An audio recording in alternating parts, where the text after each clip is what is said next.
Hi అండి. అందరికీ నమస్కారం. Welcome to my channel. ఈ వీడియోలో ఏపీ ప్రభుత్వ ఉద్యోగులకు సంచలన వార్త.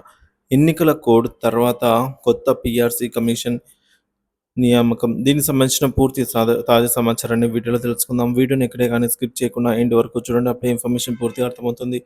వీడియో చూస్తున్న ప్రతి ఒక్కరు వీడియోకి లైక్ చేయండి ఫ్రెండ్స్. వీడియోని తోటి ఉద్యోగ పెన్షన్ మిత్రులతో అయితే షేర్ చేయండి. కొత్తగా మన ఛానల్ చూస్తున్న వారు సబ్స్క్రైబ్ చేసుకోకుంటే వెంటనే మన ఛానల్ని సబ్స్క్రైబ్ చేసుకోండి. సో దీని ద్వారా నేను చేసే లేటెస్ట్ వీడియోస్ అన్నీ మీ వరకు రీచ్ అవుతాయి. ఇక ఆలస్యం చేయకుండా వివరాల్లోకి అయితే వెళ్ళిపోదాము. ఫ్రెండ్స్, విషయానికి వచ్చినట్లయితే పీఆర్సీ కమిషన్ నియామకానికి ఎలాంటి అడ్డంకి లేదు. ఏపీ ఐకాసా చైర్మన్ పీఆర్సీ కమిషనర్ నియామకానికి ఎమ్మెల్సీ కోడ్ల ఎలాంటి అడ్డంకి కాదు అని ఈ మేరకు ఏపీ ఐకాసా చైర్మన్ బొప్పరాజు వెంకటేశ్వర్లు స్పష్టం చేశారు. గత కమిషనర్ రాజీనామా చేసిన నేపథ్యంలో ఖాళీ అయిన స్థానాన్ని భర్తీ చేయడానికి ఎన్నికల నియమావళి అమలు కాకుండా చూడవచ్చని తెలిపారు. పీఆర్సీ కమిషనర్ నియామకంపై ఉద్యోగుల ఆందోళన. ప్రస్తుతం విశ్రాంత ఉద్యోగులు మరియు ప్రభుత్వ ఉద్యోగులు మధ్యంతర భృతి ఐఆర్ కోసం ఎదురు చూస్తున్నారు.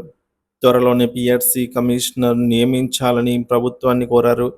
ఈ నేపథ్యంలో ఏపీ ఐకాసా అమరావతి అనుబంధ విశ్రాంత ఉద్యోగుల రాష్ట్ర సంఘం సమావేశాన్ని విజయవాడలోని ఏపీ రెవెన్యూ భవన్లో మంగళవారం నిర్వహించారు. ఉద్యోగుల హక్కుల పరిరక్షణలో ఐకాసా పోరాటం. ఈ సమావేశంలో బొప్పరాజు వెంకటేశ్వర్లు మాట్లాడుతూ ఉద్యోగుల సమస్యలపై ఏమాత్రం రాజీ పడేది లేదని స్పష్టం చేశారు. వైకాపా పాలనలో 92 రోజుల పాటు ఉద్యోగుల హక్కుల కోసం నిరంతరం పోరాటం చేశామని గుర్తు చేశారు. ప్రస్తుతం కూటమి ప్రభుత్వం చర్చలకు పిలుస్తుందన్న ఆశాభావం వ్యక్తం చేశారు. విశ్రాంత ఉద్యోగుల ఉద్యమాల్లో కీలక పాత్ర. గతంలో చలో విజయవాడ ఇతర ఉద్యమాల్లో విశ్రాంత ఉద్యోగులు కీలకంగా పాల్గొన్నారని బొప్పరాజు పేర్కొన్నారు. 90 సంఘాలతో కూడినటువంటి ఏపీ ఐకాసా ఉద్యోగులకు అండగా ఉంటుందని భరోసా ఇచ్చారు. ఆరోగ్య కార్డుల సమస్యలను త్వరగా పరిష్కరించాలని ప్రభుత్వాన్ని డిమాండ్ చేశారు.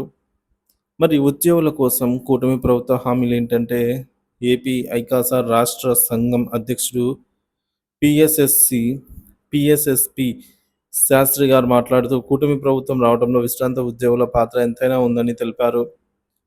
ప్రభుత్వం 6 నెలల్లో ఉద్యోగుల సమస్యను పరిష్కరిస్తామని హామీ ఇచ్చిందని గుర్తు చేశారు. ఆ హామీలను వెంటనే నెరవేర్చాలని ప్రభుత్వాన్ని కోరారు. నిరసన కార్యక్రమాలు, ప్రభుత్వానికి వినతి పత్రాలు. ప్రస్తుతం రాష్ట్ర వ్యాప్తంగా నిరసన కార్యక్రమాలు కొనసాగుతున్నాయి. జిల్లా కలెక్టర్లు, ఆర్డీఓలు, తహసీల్దార్లకు వినతి పత్రాలు సమర్పిస్తున్నట్లు సంఘ నాయకులు తెలిపారు. ప్రస్తుత సమస్యల పరిష్కారం కోసం బకాయిలను వెంటనే విడుదల చేయాలని ప్రభుత్వాన్ని డిమాండ్ చేశారు.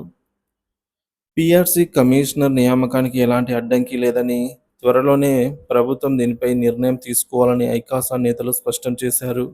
ఉద్యోగుల హక్కుల పరిరక్షణ కోసం ప్రభుత్వం సత్వర నిర్ణయాలు తీసుకోవాలని వారైతే ఈ సందర్భంగా డిమాండ్ చేశారు.